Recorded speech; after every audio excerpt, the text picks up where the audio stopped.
Amém, irmãos. Vamos para mais uma manhã, meditação na palavra do Senhor, ensino, exortação. E eu já convido os irmãos a abrirem suas Bíblias, o livro do profeta Jonas. Os irmãos me falaram aí, pastor, já teve 3 pastores que pregaram em Jonas aqui na igreja. Então, vão ouvir a mensagem pela 4ª vez. Espero que o Senhor, através do Espírito Santo, possa fixar a mensagem em nosso coração e nos tornarmos praticantes dela. Certa vez houve uma história por aí, né? Um membro de igreja que não aguentava mais o pastor pregando o mesmo sermão todo domingo. Todo domingo o pastor repetia o sermão. Até que os irmãos chegaram e falaram: pastor, a gente não aguenta mais, está na hora de trocar o sermão. O pastor disse: se os irmãos mudarem de vida, eu mudo de sermão. Então, todas as vezes que nós ouvimos repetidamente a mesma palavra do Senhor, o Senhor sempre tem algo a acrescentar e corrigir na nossa vida, irmãos. Agora mantenha sua Bíblia aberta. Vamos falar um pouquinho a respeito do profeta Jonas. E eu gosto de pensar em Jonas como aquele profeta ou aquele crente sem noção. Jonas foi um crente sem noção. Hoje de manhã a gente estava conversando um pouquinho na EBD, no modo de membresia, mas sobre os dons a gente falou bastante a respeito do evangelismo, né? E a gente vai ver com Jonas como não fazer o evangelismo, né? E mesmo assim é depender da misericórdia de Deus, né? E ver como Deus ele age apesar do mensageiro, né? Isso nos mostra que a mensagem é sempre maior do que o mensageiro. Isso é bom, graças a Deus por isso. Meus irmãos, o nosso Deus, o Deus que nós conhecemos e que se revela através das Escrituras para a sua igreja, ele é um Deus pessoal. Ele não é um Deus distante, não é um Deus em que nós temos que fazer algo para agradar, para ele fazer um favor para nós. Não, o nosso Deus é um Deus pessoal. Ele está 24 horas por dia, 7 dias na semana, está sempre junto ao cristão. E ele se importa com o sofrimento do homem, ele se importa com as guerras, ele se importa com as lágrimas que nós derramamos aqui, com o nosso sofrimento. Mas ao mesmo tempo que ele vê que nós passamos por tudo isso, é ele quem tem o domínio sobre cada aspecto do universo, sobre cada partícula do universo criado. É ele quem tem o domínio sobre tudo. Sobre tudo. É claro que é muito difícil a gente ver com clareza o motivo e o propósito de Deus para tudo que acontece. E, na verdade, a gente não sabe o propósito de Deus para tudo que acontece. Mas, apesar de não sabermos, o que a Bíblia nos revela já é o suficiente para a gente não entrar em pânico, para a gente não entrar em desespero. A palavra de Deus nos revela, meus irmãos, sobre um Deus que ele é soberano. Ele não vai reinar, ele não vai se assentar sobre um trono, mas ele já reina. Ele está sentado sobre o trono, ele domina sobre todo o universo, ele faz com que o universo e todo tipo de vida que existe se mova, é ele quem faz isso. Ele reina de eternidade a eternidade. Ele nunca deixou de reinar. Ele nunca deixou de estar assentado sobre o trono e de expandir o seu domínio sobre tudo. E a série de sermões que eu quero começar hoje com os irmãos vai nos falar um pouquinho a respeito disso. Desse Deus que é soberano e que domina sobre tudo, sobre todas as coisas, sobre todas as circunstâncias, sobre todas as vidas, sobre a história do homem, da humanidade. É Deus quem dirige, é Deus que domina. Vamos ver então, vamos falar a respeito do profeta Jonas. A gente tem pela frente 40 versículos neste livro, mas de muito ensino para as nossas almas, de muitas lições e práticas para a nossa fé e para a nossa vida. Um pouquinho sobre o autor. O livro, quando a gente lê o livro de Jonas, nós vamos ver que no livro não indica claramente o autor. Porém, na tradição rabínica e e há um consenso entre os estudiosos de hoje de que o autor desse livro é o próprio Jonas, que faz o seu relato após voltar de Nínive. Então ele passou por tudo isso. E ele aqui, depois de voltar de Nínive, ele escreve o que aconteceu. Há muitos hoje, infelizmente, dentro da igreja, que tratam o livro de Jonas como se fosse uma lenda, como se fosse um mito, ou como se fosse uma parábola. E se nós pensarmos desta forma, a gente vai ter que pôr em xeque ou contradizer outras porções das Escrituras. Se você abrir sua Bíblia em 2 Reis, capítulo 14 e 25, você vai perceber que Jonas não é uma história, não é um personagem fictício, não é uma lenda, não é uma parábola, não é um mito, mas ele foi alguém real, é um personagem real. Ele tinha ministrado a Israel durante o reinado de Jeroboão II, de 793 a 753 a.C. Fora isso, a gente vai para o Novo Testamento, Mateus 12, Lucas capítulo 11, o próprio Jesus Cristo, ele aponta Jonas como um personagem histórico, e ele disse que os fatos que aconteceram com Jonas eram sombras da sua própria morte, sepultamento e ressurreição. Então, meus irmãos, o livro de Jonas não é mito, parábola, lenda, é uma história real. Jeroboão, que eu falei que Jonas ele ministrou na época do reinado de Jeroboão II. Jeroboão era neto de Joacás. E você, quando lê o livro de Reis, você perceberá que por causa dos pecados de Joacás, Israel foi oprimido pelos arameus. Mas devido à grande compaixão do Senhor, o Senhor mais tarde ele poupou o seu povo da opressão, e aproveitando então essa liberdade que o Senhor tinha dado para o seu povo, o pai de Jeroboão, Jeoás, ele começa então a expandir os limites de Israel, e ele reconquista as cidades que foram tomadas cruelmente pelos assírios durante o reinado de Joacás. Porém, a Bíblia nos diz que Jeroboão, ele fez o que era mal aos olhos do Senhor. E o que o Senhor fez? Mesmo assim, o Senhor abençoou o reinado desse homem através do profeta Jonas. Foi um tempo de grande prosperidade para Israel. Porém, foi um tempo também de declínio moral, de declínio espiritual.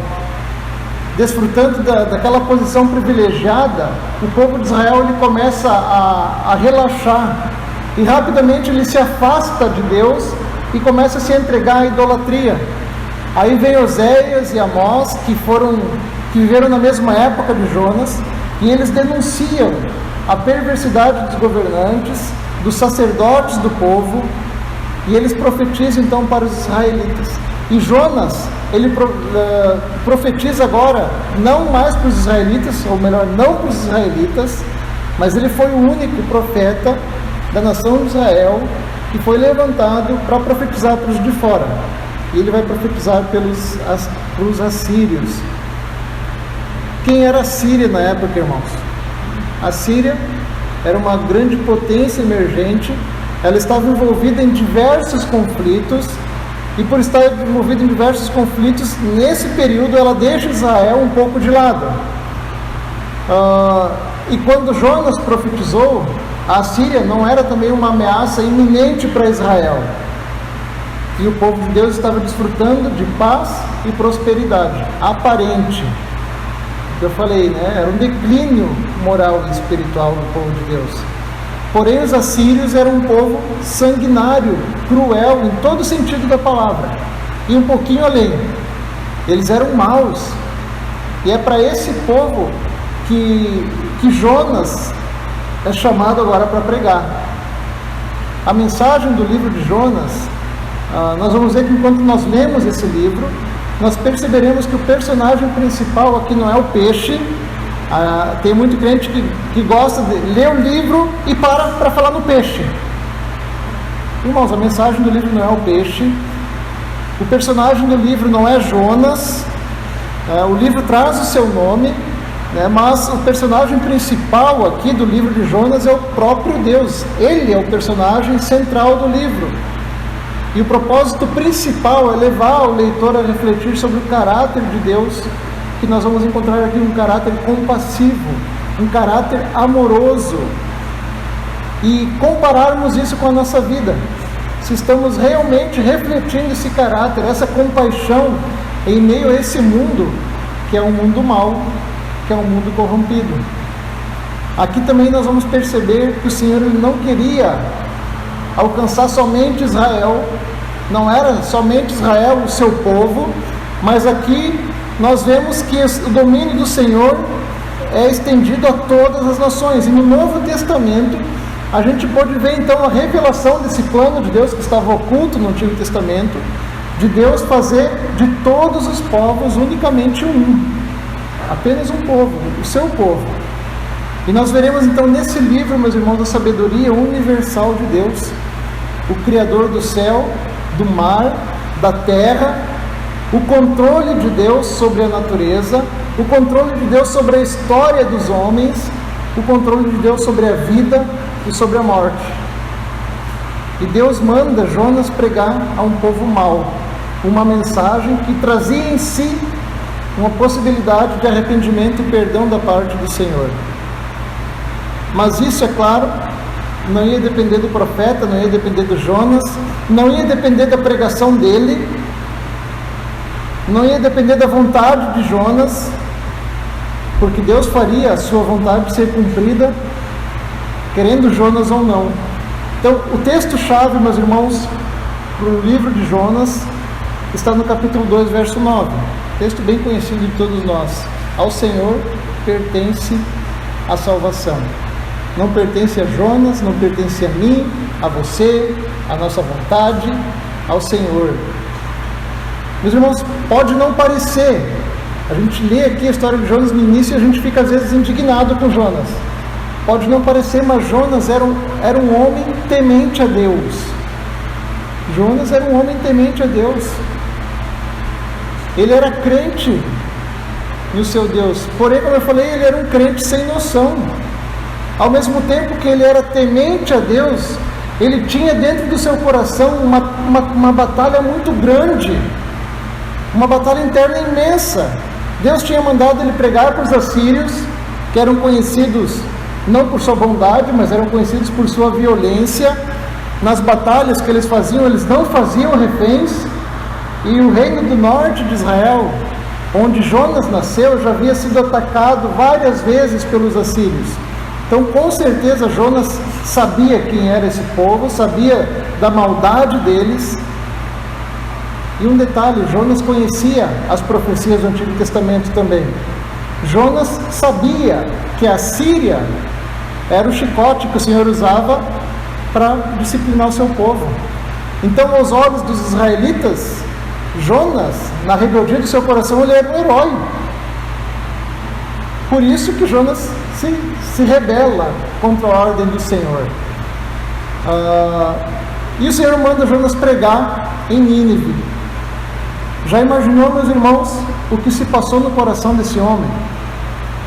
Na mente desse homem? Eu fico imaginando a conversa dele com o Senhor. Senhor, na Síria? O Senhor tem certeza disso?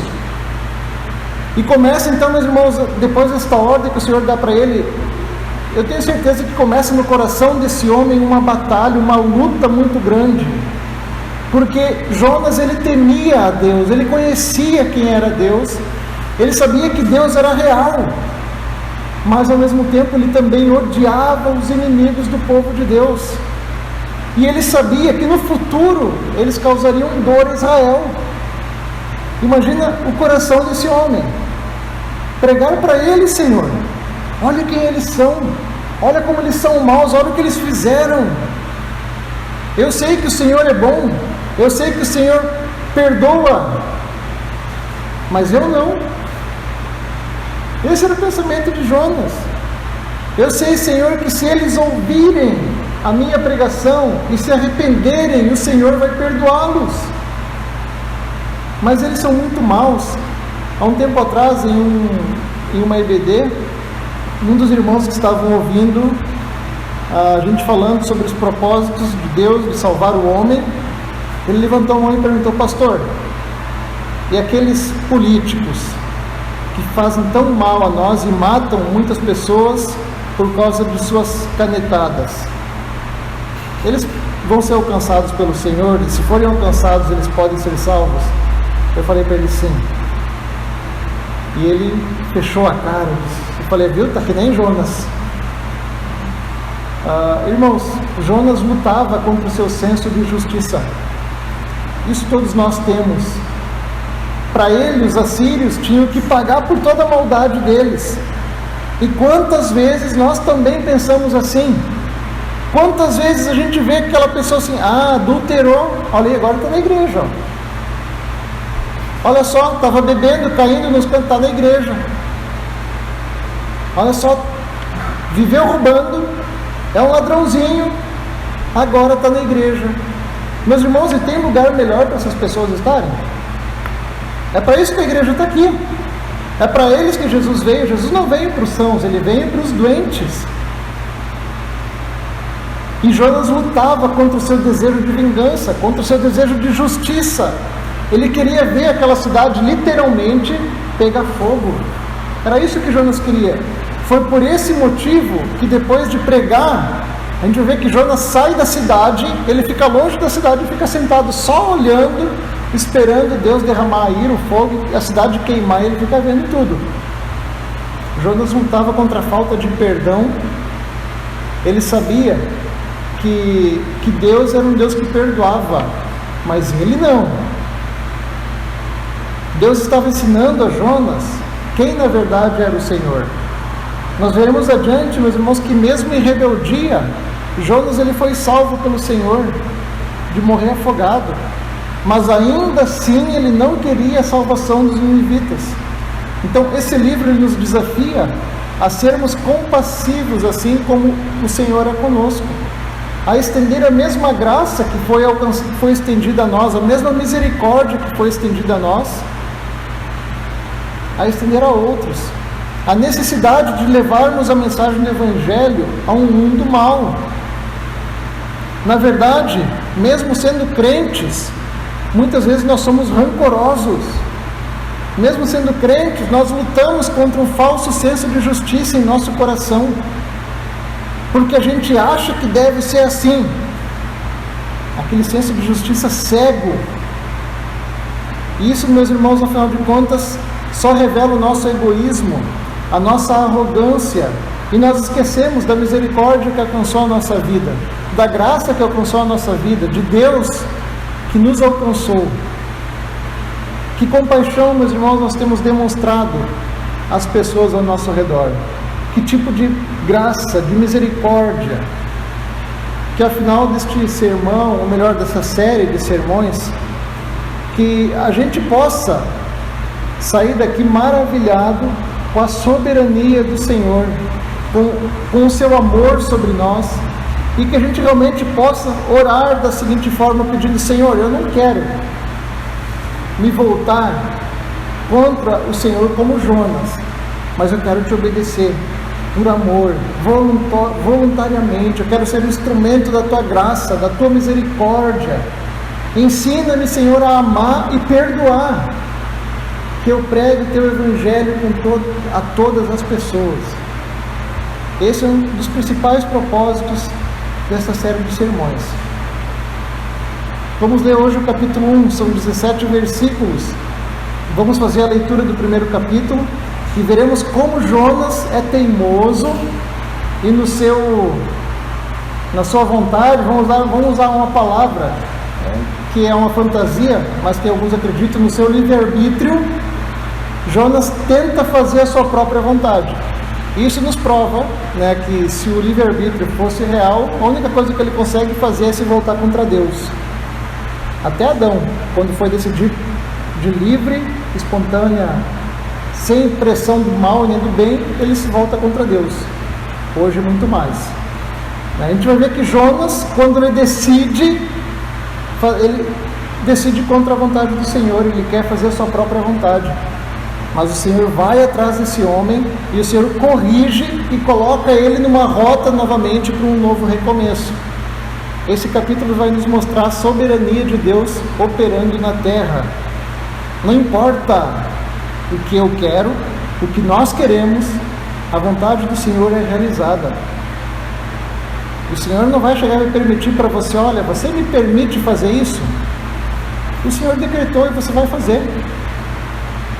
Por mais que a gente queira fugir da vontade do Senhor, é impossível. É Ele quem domina, Ele é o soberano, Ele que faz com que todas as coisas caminhem para o seu devido fim e para o seu propósito. O que acontece é que a gente, nesse processo, a gente pode sofrer mais ou menos, depende da disposição do nosso coração. Então esse capítulo vai nos mostrar a soberania de Deus operando sobre a terra. A gente vai ver que a natureza obedece ao Senhor, os ímpios vão estar obedecendo ao Senhor, mas o profeta de Deus não quer obedecer. Vamos perceber que nada nem ninguém pode frustrar os planos do Senhor, porque o Senhor, Ele é especialista, Ele sabe como quebrar aquela dura cerviz, aquela pessoa que não se dobra a Ele. Não, Senhor, eu faço a minha vontade. O Senhor sabe como quebrar isso. E a gente vai aprender com a história de Jonas. Capítulo 1, vamos ler do verso 1 ao 17. A palavra do Senhor veio a Jonas, filho de Amitai, com esta ordem: vá depressa à grande cidade de Nínive e pregue contra ela, porque a sua maldade subiu até minha presença. Mas Jonas fugiu da presença do Senhor, dirigindo-se para Tarsis.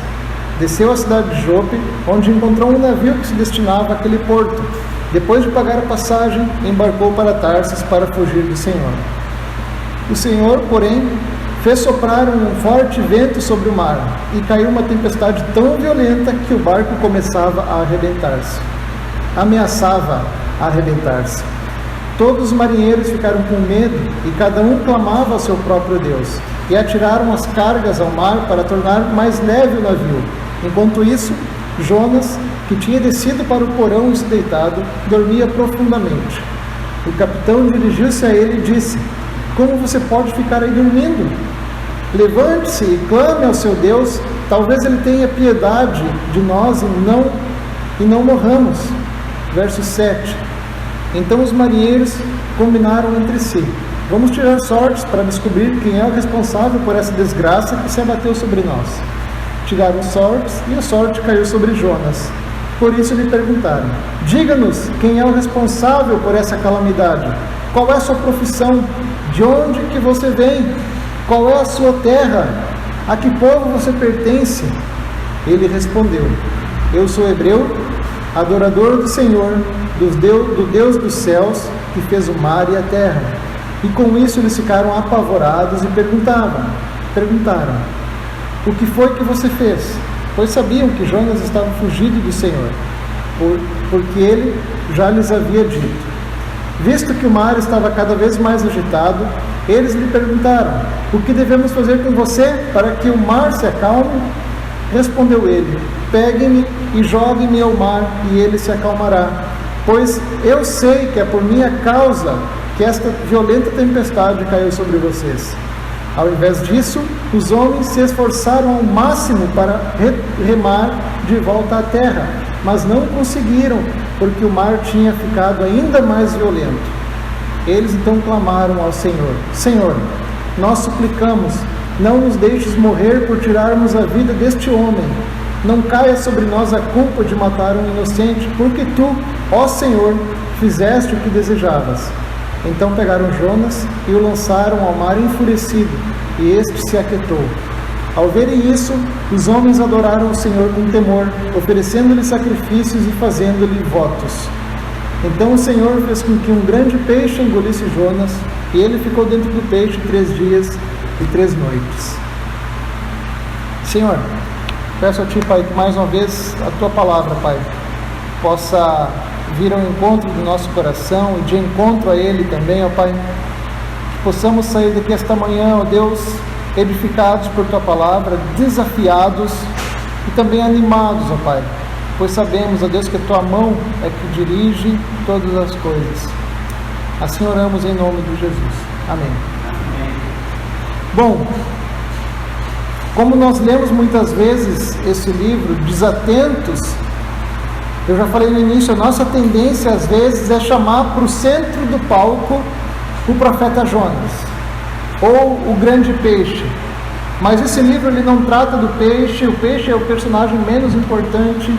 Esse livro não se trata do profeta, que é mencionado nesse livro aqui 18 vezes, o nome de Jonas. Mas esse livro, meus irmãos, ele é sobre Deus. O nome de Deus aqui ele é mencionado 36 vezes em 4 capítulos. O livro de Jonas é sobre a vontade de Deus e como nós reagimos à vontade dele.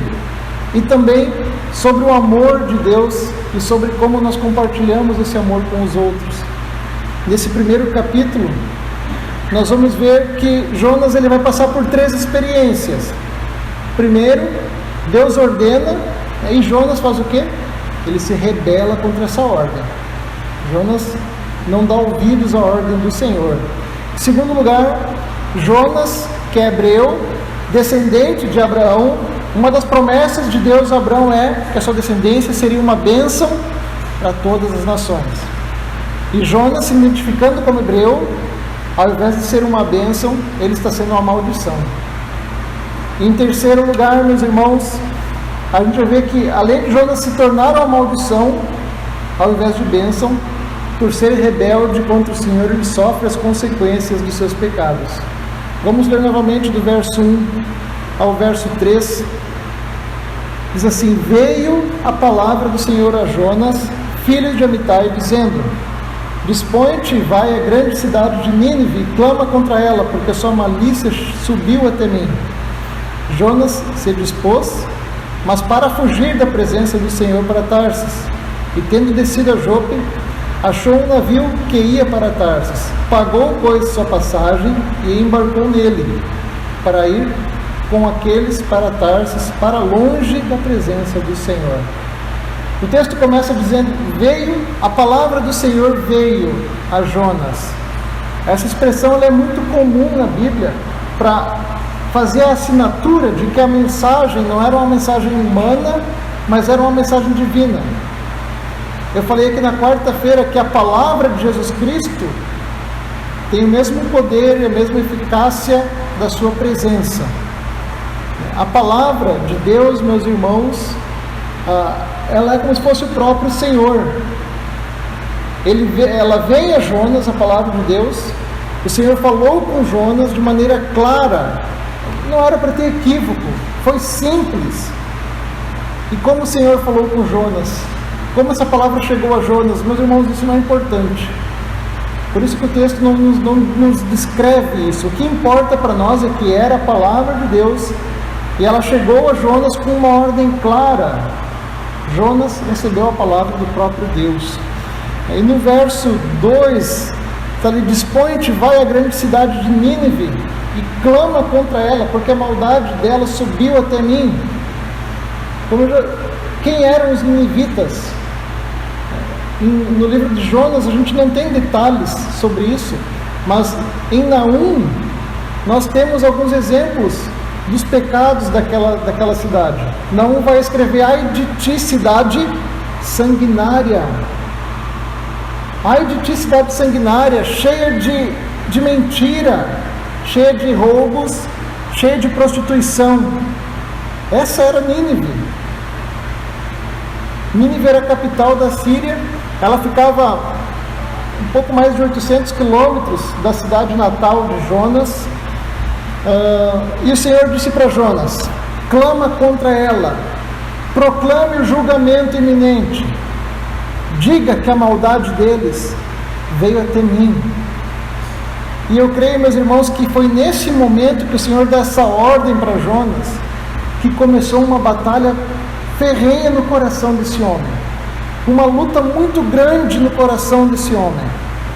Até aqui a palavra de Deus, que era o alimento do seu povo, para Jonas aqui engasgou, não desceu. O senso de justiça de Jonas, a falta de perdão, o desejo de vingança, atordoaram tanto o profeta diante dessa ordem de Deus, irmãos, porque Jonas sabia que ao proclamar a palavra que o Senhor estava dizendo para ele proclamar, ele sabia que o Senhor poderia conceder arrependimento para aquele povo, e que eles iriam então alcançar o perdão de Deus.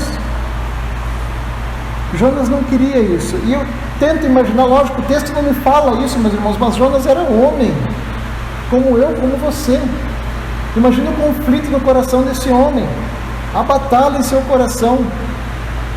E eu creio que essa batalha foi tão grande que Jonas ficou cego. Ele agiu como insensato. Ele, como eu falei, ele era um profeta, mas ele foi vacilão. Era um crente sem noção. Aquilo cegou Jonas. Por quê? Porque ele conhecia Deus. Ele sabia quem era Deus. Ele era crente. E mesmo assim ele se dispôs, mas para fugir da ordem que o Senhor tinha dado para ele.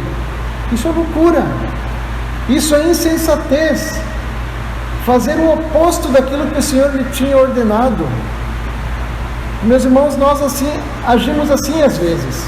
A gente sabe o que é correto, está claro na palavra de Deus, mas a gente, como um boi teimoso, nós não nos mexemos do lugar. Aí Deus vem lá com o seu aguilhão, né, para nos ferir mesmo e provar que a nossa vontade não é a que interessa, é a vontade dele. Meus irmãos, verso 3. Olha a insensatez de Jonas. Jonas se dispôs, mas para fugir da presença do Senhor para Tarsis. E tendo descido a Jope, achou um navio que ia para Tarsis. Pagou, pois, sua passagem e embarcou nele, para ir com eles para Tarsis, para longe da presença do Senhor. É claro, meus irmãos, que quando nós lemos isso aqui, Jonas não acreditava que ele poderia sair realmente da presença do Senhor. Não é isso que Jonas quis dizer quando escreveu isso. Ele sabia que não havia como fugir da presença do Senhor. O Senhor estava em todo lugar. Mas Jonas aqui, ele estava querendo fugir do trabalho que o Senhor deu para ele. Jonas, com certeza, a gente encontra o que Jonas sabia sobre Deus no Salmo 139, verso 1 a 12. Eu quero ler para os irmãos. Diz assim: Senhor, Tu me sondas e me conheces. Sabe quando me assento e quando me levanto.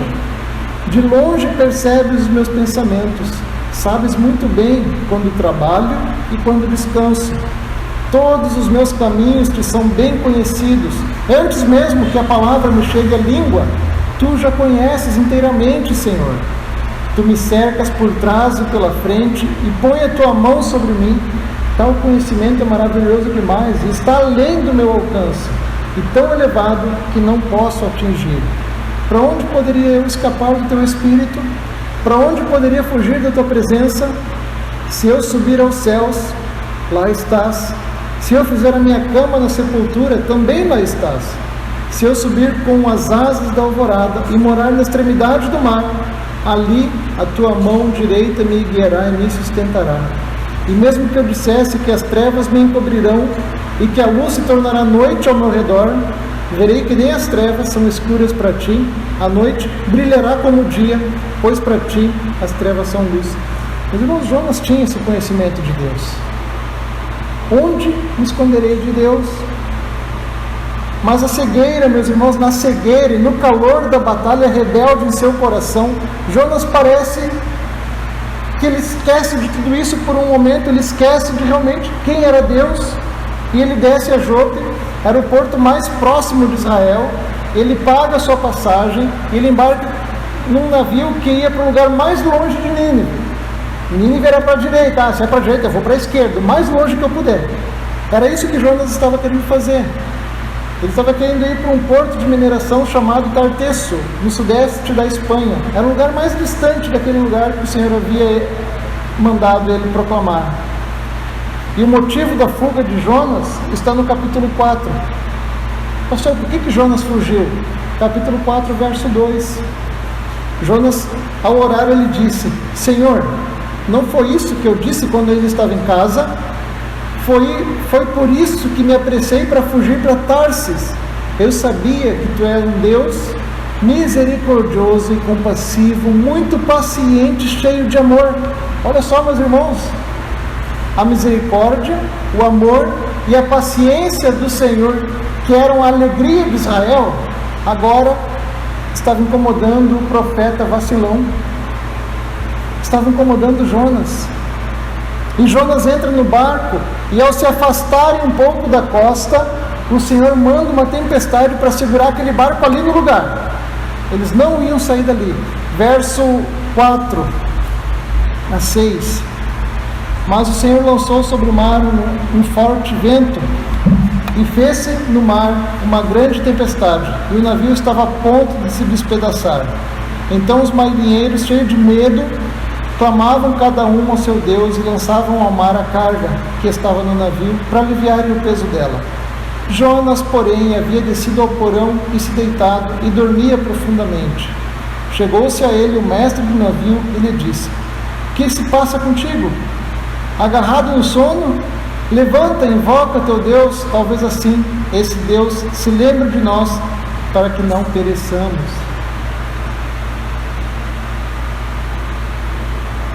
Meus irmãos, Deus, Ele é o Criador e Senhor de todas as coisas. É Ele quem cria e manda no vento, no mar. A gente teve exemplo disso, de Jesus Cristo atravessando o mar da Galileia, uma tempestade com seus discípulos, e Jesus disse: olha, mar, aquieta-te, vento, aquieta-te.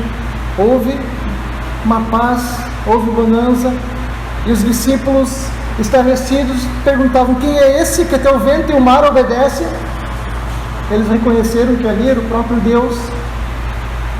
Meus irmãos, agora Deus faz a tempestade bater contra aquele barco, ao ponto desse barco quase se despedaçar.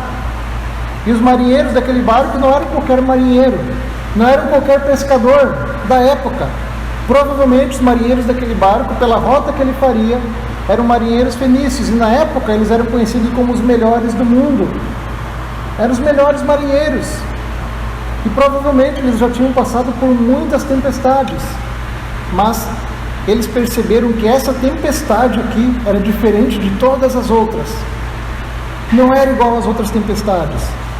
Tanto que o texto deixa claro a reação desses homens, o pavor deles, o horror diante daquela tempestade. Eles achavam que iam morrer.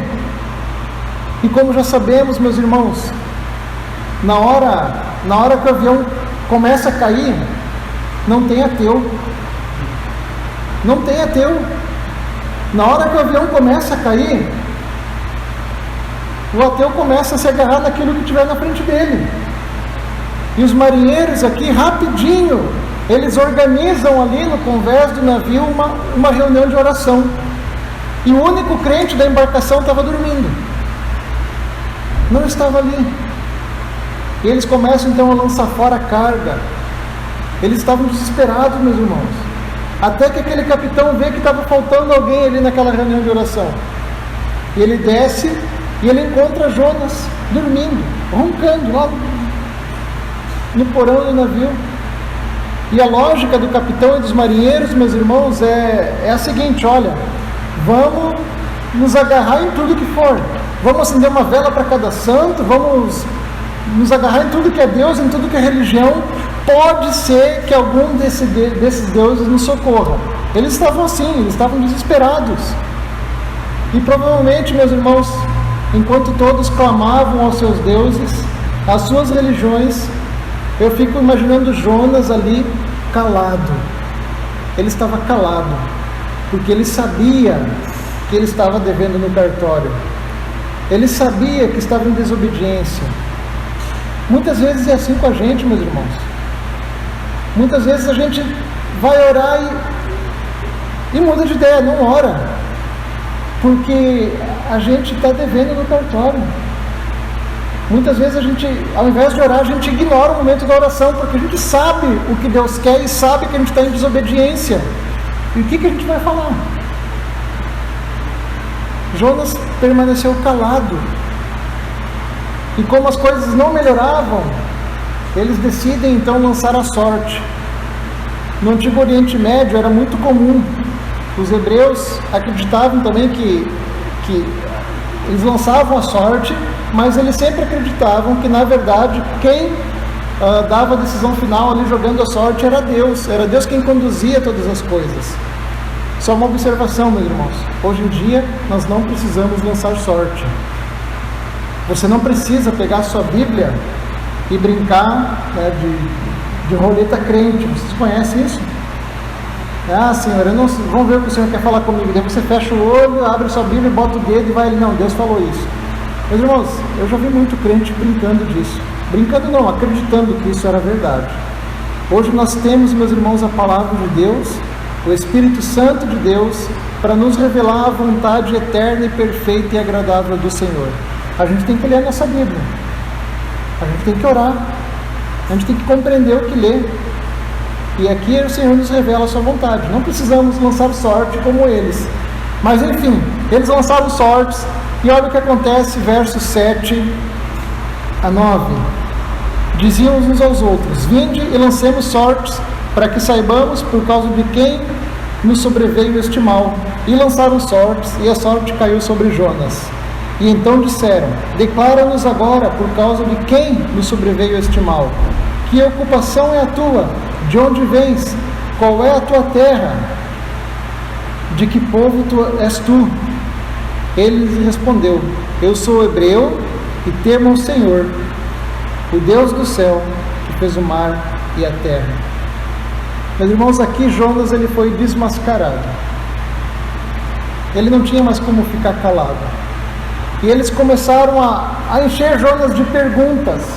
E Jonas responde. E aqui, meus irmãos, nós devemos considerar as palavras de Jonas. A primeira resposta de Jonas, ele diz: olha, sou hebreu. Como eu falei, o povo que deveria ser uma bênção para todas as nações da terra.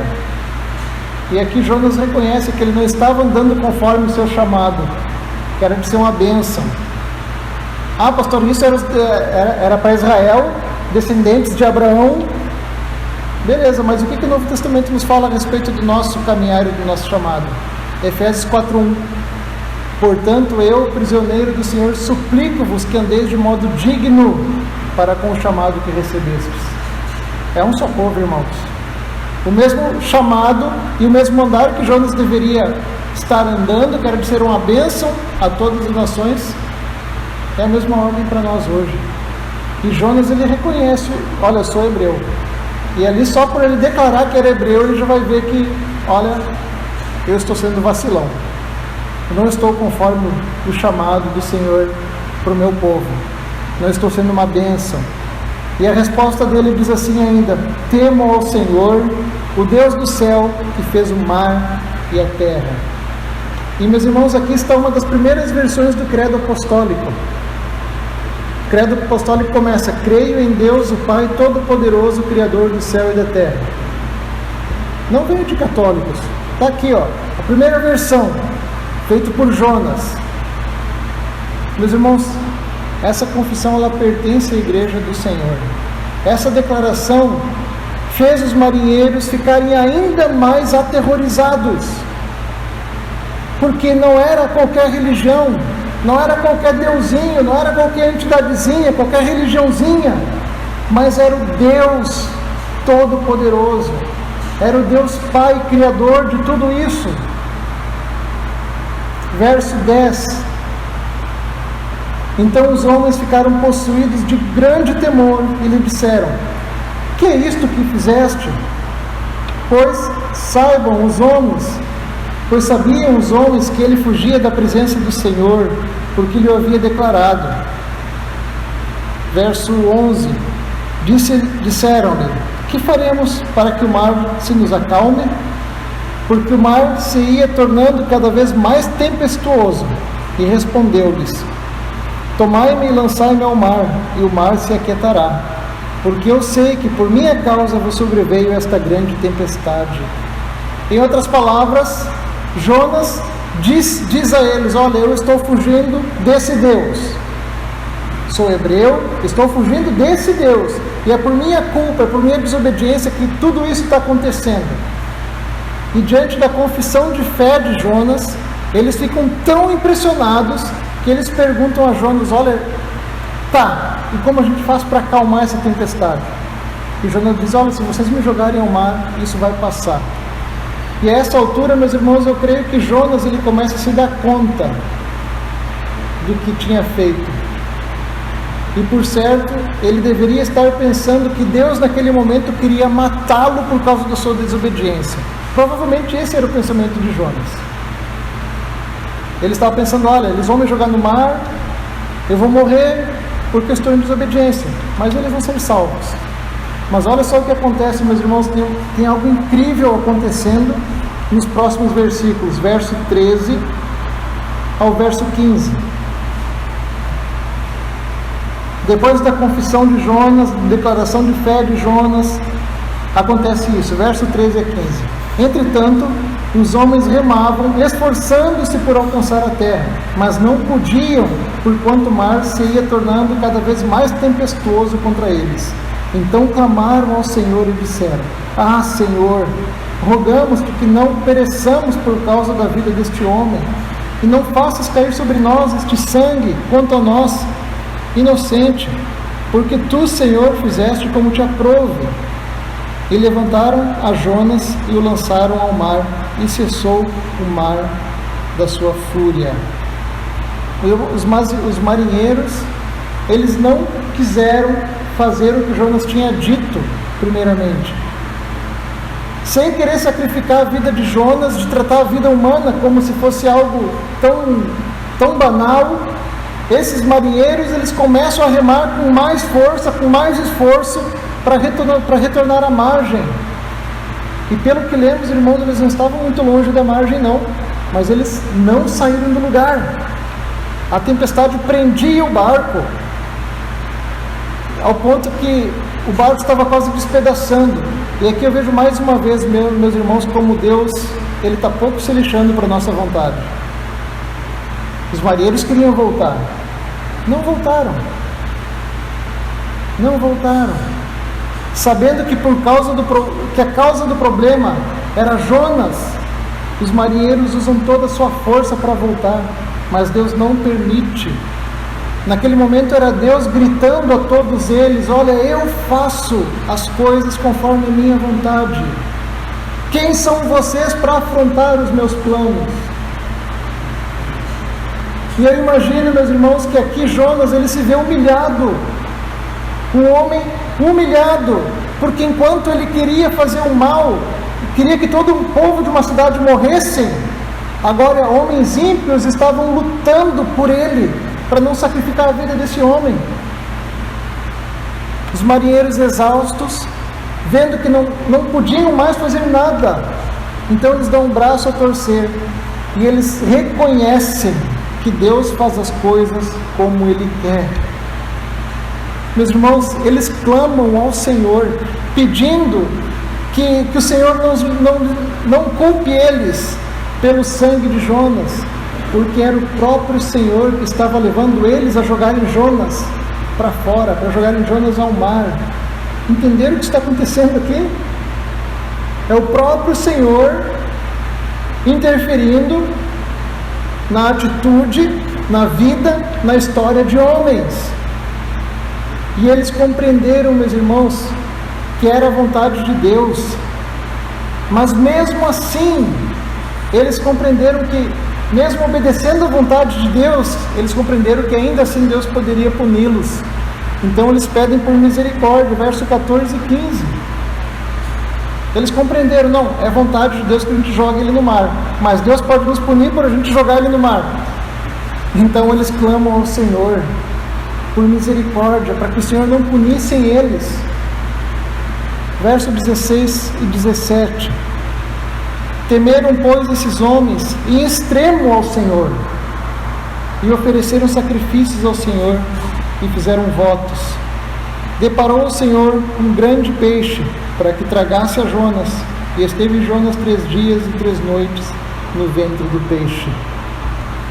Nós não sabemos se aqueles homens, eles realmente se converteram. Eu, pastor Flávio, eu creio que sim.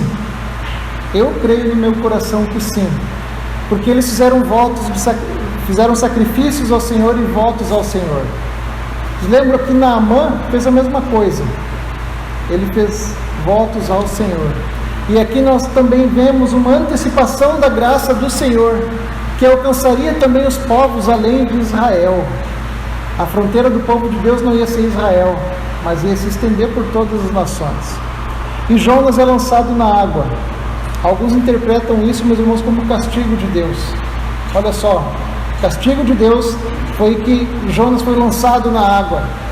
Mas se nós olharmos, meus irmãos, com outros olhos, nós vamos ver a grande misericórdia que Deus teve do profeta, desse crente sem noção. Deus teve a preocupação. O texto nos diz que o Senhor mandou um grande peixe para que esse peixe engolisse Jonas, e foi por esse motivo que Jonas continuou com vida. O Senhor salvou a vida do seu profeta. E Jonas, no peixe, ele teve ali um tempinho para ficar pensando na sua teimosia, para ficar pensando na besteira que ele fez. Teve um tempinho para refletir sobre a vida, em sua desobediência. O texto nos diz que depois dele ser engolido pelo peixe, ele fica 3 dias e 3 noites dentro do peixe, no fundo do mar. Tá, pastor, mas conta pra gente que peixe foi esse? Que peixe é esse? É uma baleia? Não sei, irmãos. Baleia é mamífero, não é peixe? Que peixe é, pastor? Meus irmãos, não importa. Esqueçam o peixe. Eu friso isso porque eu cansei de conversar com crentes que eles frisam isso. Não importa. Não importa. O que importa é a mensagem que o texto nos traz, de que Deus é um Deus soberano e que se importa com os problemas do homem. Ele se importou com uma nação inteira ímpia, com uma cidade inteira ímpia. Ele se importou com o problema que Jonas tinha. Ele ia morrer afogado. Mas mais adiante, Jesus Cristo vai usar esse texto no Evangelho de Mateus, capítulo 12, verso 40, onde o próprio Cristo ensina que esse fato foi a prefiguração da sua morte e ressurreição, que ele seria sepultado e que ele ressuscitaria. E Jesus Cristo ainda diz a alguns escribas e fariseus: ninivitas se levantarão no juízo final com esta geração e a condenarão, porque eles se arrependeram com a pregação de Jonas, e aqui está o que é maior que Jonas. Meus irmãos, essa manhã está aqui aquele que é maior que Jonas. Todo aquele que não crê nessa mensagem, na vida, na obra daquele que é maior que Jonas, Jesus Cristo, na sua morte, na sua ressurreição, e que não se submete a ele, será condenado no grande tribunal do Senhor e terá pela frente uma eternidade no inferno. Atentem-se para essa mensagem, creiam no Evangelho, arrependam-se, voltem-se para Deus, pois em breve ele executará o seu juízo. A conclusão e algumas aplicações. Diante da exposição, meus irmãos, deste primeiro capítulo, nós temos que responder algumas perguntas. E a primeira é: qual é a atitude que eu devo ter diante do que foi exposto? Em primeiro lugar, descanse o seu coração no Senhor, porque Ele é soberano sobre todas as coisas criadas. Descanse o seu coração. E ame ao Senhor por isso, por Ele ser soberano. Lembre-se do texto de Romanos 8:28. Deus opera em todas as coisas para o bem daqueles que o amam. O apóstolo Paulo escreveu em Romanos que nem sempre vai ser essa cooperação, o bem, esse bem que Paulo escreveu em Romanos, nem sempre vai ser a respeito da nossa saúde, nem sempre vai ser a respeito da nossa segurança ou sobre algo que nós desejamos, mas é tudo aquilo que nos prepara para sermos mais semelhantes a Cristo, que molda o nosso caráter. E muitas vezes, meus irmãos, Deus usa a dor para isso. Muitas vezes Ele nos ensina a ser cristãos e andar de maneira digna da vocação que nós fomos chamados, assim como Jonas deveria estar andando de maneira digna do seu chamado. Então, seja qual for a tempestade ou o peixe que te engoliu, descanse no Senhor. Ele manda e tudo obedece aos seus propósitos. Ponto final. Tudo. E outra coisa, que é a segunda lição: pare de tentar fugir de Deus, para de tentar fugir daquilo que você sabe que deve ser feito. Se essa manhã você sabe o que precisa ser feito, não deixe para amanhã, não deixe para depois, faça. Lembre-se que Deus é misericordioso, Deus é amoroso, Ele é longânimo, busque a Ele. Mas um dia, a sua paciência chega ao fim. Lembre-se que o Senhor, Ele é amoroso. E a terceira aplicação desse texto: talvez você tenha essa manhã que se reaproximar de Deus. Eu não sei a qual distância você está, mas lembre-se que Deus não vai deixar você fugir e se esconder. Não há para onde se esconder. Diga essa manhã: Senhor, eis-me aqui. Eu tenho corrido, eu tenho errado, eu tenho sido rebelde. Eu sei o que precisa ser feito e eu não faço. Diga ao Senhor essa manhã: Senhor, eu quero que o Senhor me ajude, eu quero fazer o que tem que ser feito, mas sozinho eu não consigo. Não importa onde você se encontra, a graça de Deus pode alcançar você. E eu quero orar essa manhã, então, por aqueles que chegaram aqui essa manhã, ou que estão nos assistindo, que vão assistir pela internet, que estão preocupados com situações que têm tirado sua paz. Já tentou de tudo, mas as circunstâncias fogem do seu controle. Lembre-se que é o Senhor que está controlando tudo, não é você. É o Senhor que comanda toda a história e a trajetória humana. Lembre-se que o Senhor é soberano e sua vida não saiu debaixo do cuidado dele. Se você de alguma forma tem tentado fugir de Deus, você sabe que é certo, que deveria estar fazendo e não faz, lembre-se que você jamais conseguirá fugir ao ponto de o Senhor não te encontrar. Então, se essa manhã você precisa se reaproximar do Senhor, se reconciliar com o Senhor, refazer os seus votos com o Senhor, saiba que Ele é o mais interessado, muito mais do que você. Então pode se aproximar com confiança, sem medo, sabendo que o Senhor é compassivo, cheio de graça, misericórdia e amor para conosco. Ele sabe que somos pecadores. Se Ele deixasse para a nossa vontade, meus irmãos, se Ele deixasse para nós, a gente estragaria tudo. Então chegue-se ao Senhor e Ele se chegará a vós. Vamos orar.